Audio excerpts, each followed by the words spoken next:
সম্মানিত দর্শক, আসসালামু আলাইকুম। আজকে যে কবিতাটা আমি পাঠ করব সেটা হচ্ছে জাতিসংঘ বাংলাদেশের কাছে যে মানবিক করিডোর নিয়ে অ্যাপ্লিকেশন করছে, আবেদন করছে, সেই মানবিক করিডোরটা আসলে আমাদের বাংলাদেশের জন্য কতটা ভালো। তো এই করিডোর আসলে আমাদের বাংলাদেশের জন্য কতটা ভালো এবং কতটা মন্দ, এই সম্পর্কে আসলে আমাদের জানা উচিত, প্রত্যেকটা বাংলাদেশের নাগরিকের জানা উচিত, যেহেতু এটা আমাদের দেশে করিডোর খোলার আহ্বান জানাইছে জাতিসংঘ। তো সেই বিষয়ের উপর কবিতাটা লেখা। আমি কবিতাটার নাম দিচ্ছি মানবিক করিডোর, এক ছদ্মবেশী ছলনা। তো পড়তেছি, আপনারা সকলেই শুনবেন, একটু লং হতে পারে ভিডিওটা।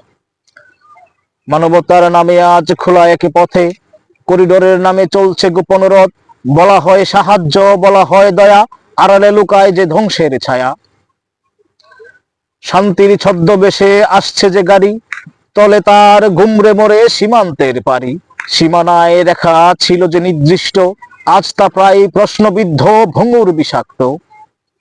নদীর ধারে জেগে ওঠা ছায়াঘাটি, চোখে পড়ে না তা ঢেকে রাখে ছাতি। আছে না নিয়ন্ত্রণ, নেই করা পাহারা, চোরাই পথে আসে অজানা পাঞ্জারা।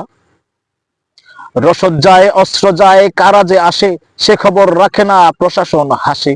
পাহাড় বন সীমান্তে শূন্যতা বাড়ে, ভূখণ্ডে বুকে তখন আগুন জ্বলে জ্বলে আরে। একদিন দেখা যায় ভূমি কমে গেছে, মাটির উপর দাঁড়িয়ে ধোঁয়া উঠে রেগে। বাজারে ভিড় করে মুখোশধারী মুখোশ, ভাষা বদলে যায়, বদলায় সুখ।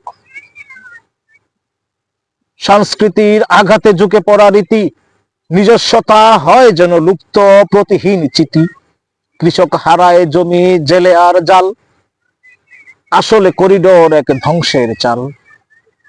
পরিকল্পনা নাকি বৃহৎ বাণিজ্যিক, আসলে তা নরম আক্রমণিক। চায় না তারা যুদ্ধ, চায় এক চুক্তি, তাতে বাধা পড়ে স্বাধীনতার মুক্তি।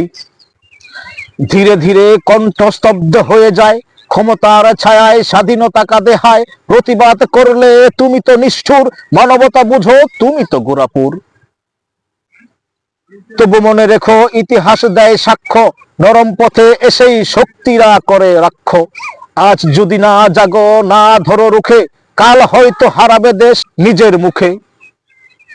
সীমান্ত মানে শুধু নয় মাটির রেখা, এটা আত্মপরিচয়ের এক কঠিন দেখা।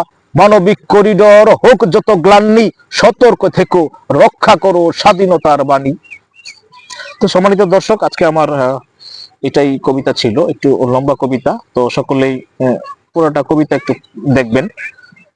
সিরিয়াসলি আসলে মানবিক করিডোরের কারণে আমাদের যে ক্ষতি হতে পারে, আমি সেই বিষয়গুলো কবিতার মাধ্যমে তুলে ধরেছি।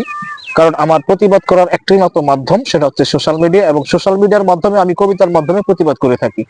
তো সকলে আমার সঙ্গে থাকবেন, সেই প্রত্যাশা করতেই পারি। ভালো থাকবেন সকলেই। আজকে এই পর্যন্তই। আল্লাহ হাফেজ।